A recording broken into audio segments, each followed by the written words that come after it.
juramentos que nos juramos, entrelaçados naquela cama, seriam traídos se lembrados hoje. Eram palavras aladas e faladas não para ficar, mas encantadas voar. Faziam parte das carícias que por lá sopramos, brisas afrodisíacas ao pé do ouvido, jamais contratos. Esqueçamo-las, pois dentre os atos da língua houve outros mais convincentes e ardentes sobre os lençóis. Que esses, em futuras noites, em vislumbres de lembranças, sempre nos deslumbrem.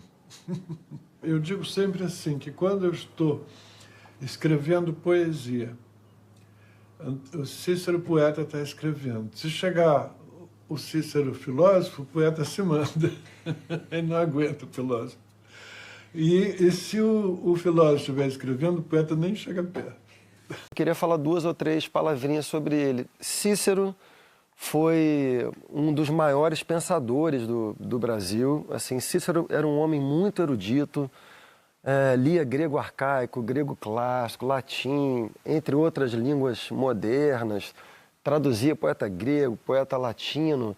Era um filósofo original, não era só um comentador de filosofia, o que não é pouco, mas ele era um filósofo original, era um enorme poeta e um autor de letras de canções assim, absolutamente extraordinárias, muitas das quais você que está me vendo aqui conhece, talvez nem saiba que é de Antônio Cícero, assim, né? Muitas das canções de Marina, Lulu Santos, O Último Romântico, etc.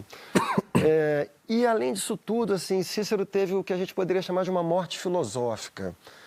E isso foi uma das razões para que a morte dele tivesse tanta repercussão, porque foi uma coisa extraordinária, assim. É difícil a gente ter coragem diante da vida, já é difícil, né? Mas coragem diante da morte é um troço, assim... E foi o que Cícero teve, assim. Cícero considerou, ele estava com Alzheimer, estava se esquecendo, inclusive, dos amigos, já não era mais capaz de escrever, já não era mais capaz de ler, tomou a decisão de morrer e o fez exatamente como ele era. Ele fez com uma coragem diante da morte, que foi um gesto, assim, da mais pura liberdade, e que está diretamente relacionado à filosofia dele. A filosofia dele é uma filosofia da liberdade, é uma filosofia de afirmação da época histórica da modernidade, que é basicamente quando o homem chama para si, o homem, que eu digo a humanidade, né, chama para si o controle sobre a sua própria vida, não precisa mais de Deus. Isso é o pensamento moderno, né? Evidentemente que do ponto de vista histórico, o pensamento moderno sempre conviveu com o antimoderno.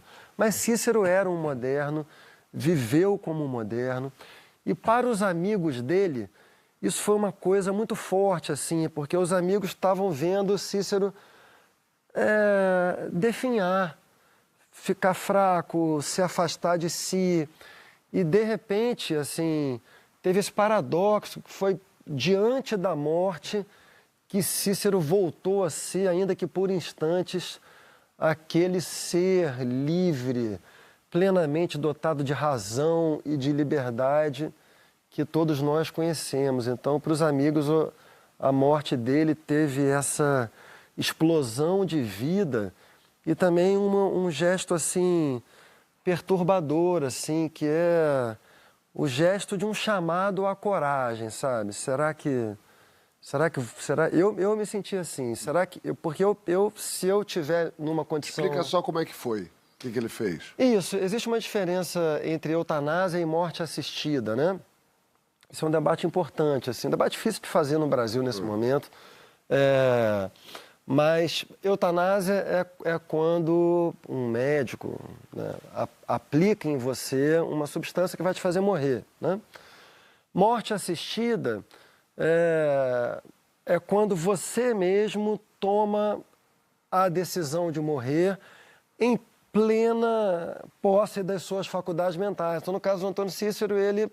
Na Suíça, né? Na Suíça, que é o único país que aceita que estrangeiros passem por esse processo. Por isso que pessoas vão à Suíça, né? há um comprimido, você, por livre e espontânea vontade, você pega o comprimido e toma, né? Foi assim que ele morreu. E esse é um debate que é um debate também muito forte para se ter no mundo inteiro, assim.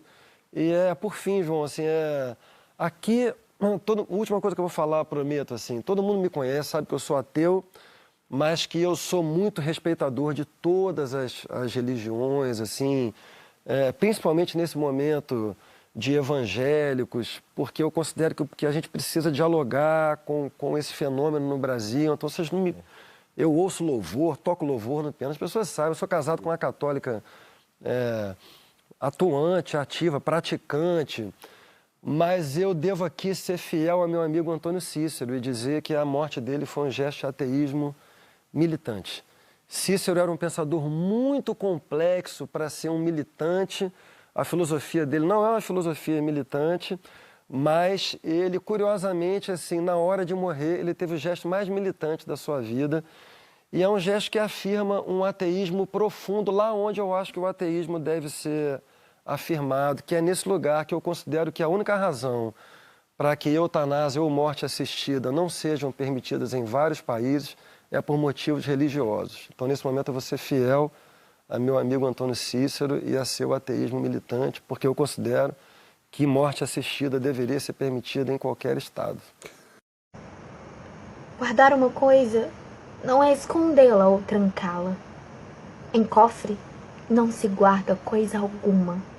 Em cofre perde-se a coisa à vista.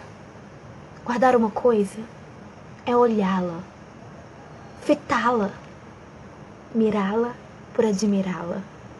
Isto é, iluminá-la ou ser por ela iluminado. Guardar uma coisa é vigiá-la, isto é, fazer vigília por ela, isto é, velar por ela, isto é, acordar por ela, isto é, estar por ela ou ser por ela. Por isso se guarda um voo de um pássaro do que um pássaro sem voos.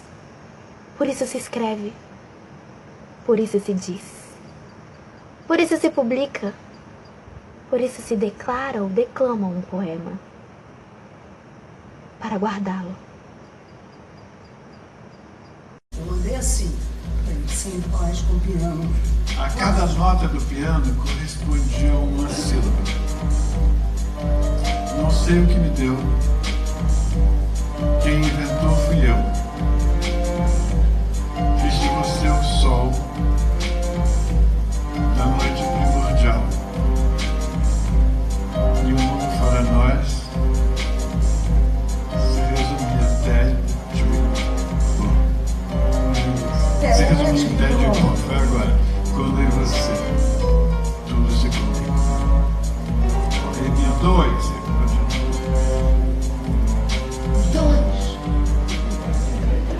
Se você quer amar, papapá. Ele aproveitou tudo isso. Mas o que aconteceu?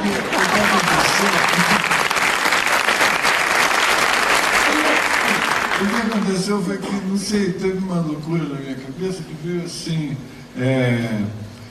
como era 3 partes, 1, 2, 3, eu pensei numa coisa assim, meio hegeliana, assim, de uma dialética, né? Que fosse uma tese, uma tese. 2, a antítese. 3, a síntese.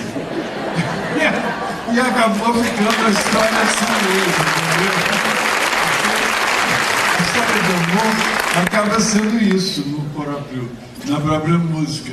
E ao mesmo tempo eu acho que essa música, a gente ficou achando que essa música representava muito a história de nós mesmos. A Marina, uma tese, eu, uma antítese e uma síntese, que é o nosso trabalho junto, né, de 2 irmãos, a nossa fusão, digamos assim, nessas músicas.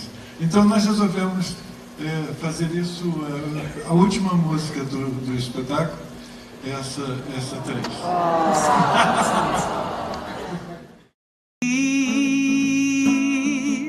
Queimaram o nosso filme.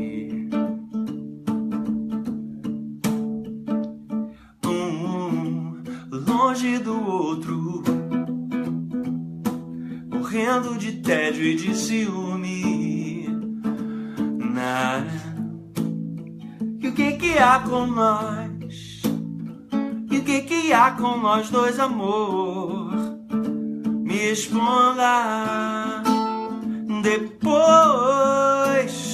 Me diz por onde você me prende, por onde foge, e o que pretende de mim. Me diz por onde você me prende, por onde foge, e o que pretende.